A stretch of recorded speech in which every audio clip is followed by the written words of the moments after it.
মাঠে ভোটের প্রস্তাব। নির্বাচন কমিশনার বেগম তাহমিদ আহমেদ খোলা মাঠে ভোট গ্রহণের প্রস্তাব দিয়েছেন। তিনি মনে করেন নির্বাচন স্বচ্ছ ও গ্রহণযোগ্য করতে হলে ভোট গ্রহণ প্রক্রিয়াকে আরও উন্মুক্ত করতে হবে। ২রা মার্চ অর্থাৎ রবিবার রাজধানীর আগারগাঁওয়ের নির্বাচন ভবনে জাতীয় ভোটার দিবস উপলক্ষে আয়োজিত এক আলোচনা সভায় এই প্রস্তাব তুলে ধরেছেন তিনি এবং সবার সহযোগিতা কামনা করেছেন। তার বক্তব্যে তিনি উল্লেখ করেছেন, আমি চাই আমাদের ভোটটা হোক ট্রান্সপারেন্ট। যদি আমরা বদ্ধ ঘরে ভোট অনুষ্ঠান করি তাহলে সেটা কি স্বচ্ছ হবে?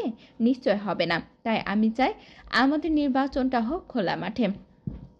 খোলা মাঠে নির্বাচন কেন প্রয়োজন তিনি ব্যাখ্যা করেন, সাধারণত ভোট কেন্দ্র হিসেবে ব্যবহার করা হয় স্কুল কলেজের ভবন বা ঘেরা পরিবেশ, কিন্তু যদি ভোট গ্রহণ উন্মুক্ত মাঠে হয় যেখানে স্বচ্ছতার কোনো ঘাটতি থাকবে না তাহলে নির্বাচনের প্রতি জনগণের আস্থা আরও বেড়ে যাবে। তিনি প্রশ্ন রেখে বলেন, নির্বাচন তো হয় সাধারণত স্কুল কলেজ মাঠে যেখানে পাকা বাউন্ডারি থাকে, তাহলে সেই মাঠের ভেতরে যদি ভোট গ্রহণ করা হয় সেটা কি সম্ভব হয় কিনা। তরুণ রাজনৈতিক দলের প্রতিক্রিয়া ও তার যুক্তি। তরুণ রাজনৈতিক দলের সঙ্গে মতবিনিময়ের সময় এই প্রস্তাব নিয়ে আলোচনা করা হয়েছিল। তখন কিছু দলের প্রস্তাবের বিরুদ্ধে মত দেয়, আশঙ্কা প্রকাশ করেন যে এতে ভোট ডাকাতি বা ব্যালট ছিনতাইয়ের সম্ভাবনা থাকবে। কিন্তু নির্বাচন কমিশনার তাহমিদ আহমেদ বলেন, আমরা কি ছিনতাইকারীদের কাছে নির্বাচন ছেড়ে দেব? কেন দেব? আমরা কি নিরাপত্তা দিতে পারবো না? আমরা যদি মাঠে রশি নিয়ে বাউন্ডারি করি তাহলে কি সহজে প্রবেশ করতে পারবে কিনা। তিনি আরও বলেন, যখন আমরা ব্যাংকে যাই সেখানে সুতা দিয়ে নির্দিষ্ট লাইন করা থাকে, সবাই সেই নিয়ম মেনে চলে, তাহলে নির্বাচনের ক্ষেত্রেও সেটা করা সম্ভব কিনা। আমরা চাই স্বচ্ছ ও নিরাপদ নির্বাচন।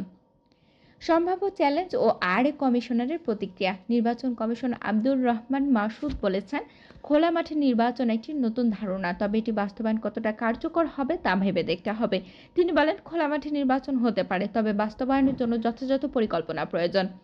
পরিবর্তনের উদ্বেগ ও সমর্থনের আহ্বান। বেগম তাহমিদ আহমেদ মনে করেন, যে কোনো নতুন প্রস্তাব প্রথমে বাস্তবায়ন বা পাগলামি মনে করা হতে পারে, তবে তিনি আত্মবিশ্বাসের সঙ্গে বলেন, নাথিং ইজ ইম্পসিবল, অর্থাৎ অসম্ভব বলে কিছু নেই। সুষ্ঠু, নিরপেক্ষ ও স্বচ্ছ নির্বাচনের জন্য এই পদ্ধতি নিয়ে ভাবা যেতে পারে যদি জনগণ ও সংশ্লিষ্ট সবাই সহযোগিতা করে। এখন দেখার বিষয় নির্বাচন কমিশনের এই প্রস্তাব বাস্তবায়নের পথে কতটা অগ্রসর হয় এবং রাজনৈতিক ও ভোটার রাইট নিয়ে কী ধরনের প্রতিক্রিয়া দেখায়। নতুন করে চালু করা কোটা নিয়ে ফের ছাত্রদের প্রতিবাদ সভা। ঢাকা বিশ্ববিদ্যালয় মধুর ক্যান্টিনে জরুরি সংবাদ সম্মেলন করেছেন ছাত্র অধিকার পরিষদ। কারণ অন্তর্বর্তী সরকার জুলাই অভ্যুত্থানে হতাহতদের পরিবারের সন্তানদের জন্য সরকারি বিদ্যালয়ে ভর্তির ক্ষেত্রে ৫% কোটা নির্ধারণ করেছেন। সংবাদ সম্মেলনে ছাত্র অধিকার পরিষদের সভাপতি বিন ইয়ামিন মোল্লা বলেছেন, এই কোটা সম্পূর্ণরূপে বৈষম্যমূলক। ২০১৮ সালে যে কোটা সংস্কার আন্দোলন হয়েছিল তার মূল উদ্দেশ্য ছিল সব ধরনের বৈষম্য দূর করা। এরপর ২০২৪ সালে আরও বড় পরিসরে কোটা সংস্কারের দাবি ওঠে এবং ছাত্রদের নেতৃত্বে গণঅভ্যুত্থান হয়। কিন্তু মাত্র ৭ মাসের মধ্যেই সরকার আবারও নতুন করে কোটা ব্যবস্থা চালু করল, যা আন্দোলনের চেতনা বিরোধী। তিনি বলেন, শিক্ষা প্রতিষ্ঠানে কোনো ধরনের কোটা থাকা উচিত নয়, এটি শিক্ষার সমান সুযোগ নীতির বিরুদ্ধে যায়। আমরা সবাই এই দেশের মালিক, কোনো শ্রেণীর মানুষই জন্য আলাদা সুবিধা থাকা উচিত নয়। ২০২৪ সালের গণঅভ্যুত্থানের লক্ষ্য ছিল বৈষম্যহীন রাষ্ট্র প্রতিষ্ঠা করা, কিন্তু সরকার সেই নীতির বিপরীতে গিয়ে আবারও বৈষম্যমূলক সিদ্ধান্ত নিচ্ছে। তিনি আরও বলেছেন, রেলে ও প্রাথমিক বিদ্যালয়ে এখনও কোটা বহাল রয়েছে, অথচ সরকার সেখানে পরিবর্তন আনেনি, বরং স্কুলে ভর্তির ক্ষেত্রে নতুন কোটা সংযুক্ত হয়েছে, যা সম্পূর্ণ অযৌক্তিক। ছাত্র অধিকার পরিষদের সভাপতি বলেছেন, ছাত্রদের অধিকার রক্ষার জন্য এই সংগঠনের জন্ম হয়েছে। এর আগেও রাজশাহী বিশ্ববিদ্যালয় সহ ঢাকা, জাহাঙ্গীরনগর, চট্টগ্রাম ও গোপালগঞ্জ প্রযুক্তি বিশ্ববিদ্যালয়ের কোটা সংস্কারের দাবিতে আমরা আন্দোলন করেছি। এবারও এই বৈষম্যমূলক কোটা ব্যবস্থা বাতিল না করা হলে আমরা আবারও বৃহত্তর আন্দোলনে যাব। সংগঠনের পক্ষ থেকে জানানো হয়েছে, তারা দ্রুতই সরকারকে চিঠি দিয়ে বিষয়টি নিয়ে আলোচনা করতে চায়, কিন্তু যদি সরকারের পক্ষ থেকে কোনো ইতিবাচক সাড়া না পাওয়া যায় তাহলে ছাত্র অধিকার পরিষদ কঠোর আন্দোলনের ডাক দেবেন।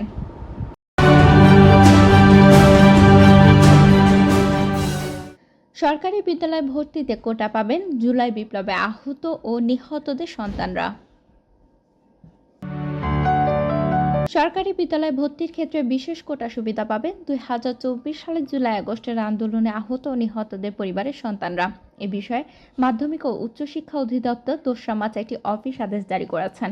এই সিদ্ধান্ত অনুযায়ী মুক্তিযোদ্ধা ও শহীদ মুক্তিযোদ্ধাদের সন্তানদের মতোই আন্দোলনে আহত ও নিহতদের পরিবারের সন্তানদের জন্য সরকারি মাধ্যমিক বিদ্যালয়ে আসন সংরক্ষিত থাকবে।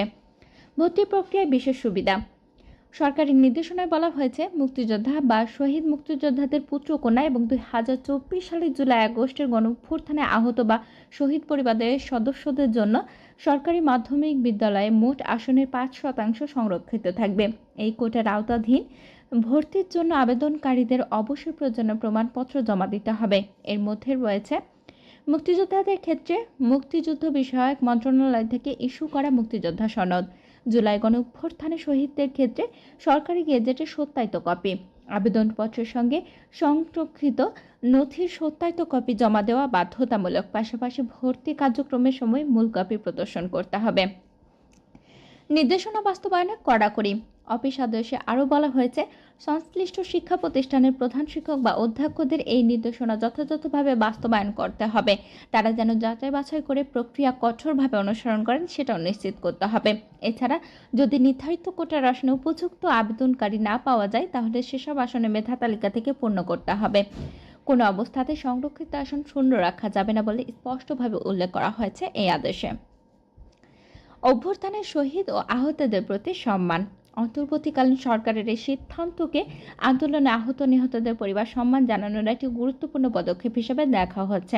আন্দোলনে অংশ নেওয়া পরিবারগুলোর প্রতি এটি একটি স্বীকৃতি ও সমর্থনের বার্তা দিচ্ছে, যা তাদের ভবিষ্যৎ প্রজন্মের শিক্ষা সুযোগকে আরও সংহত করবে।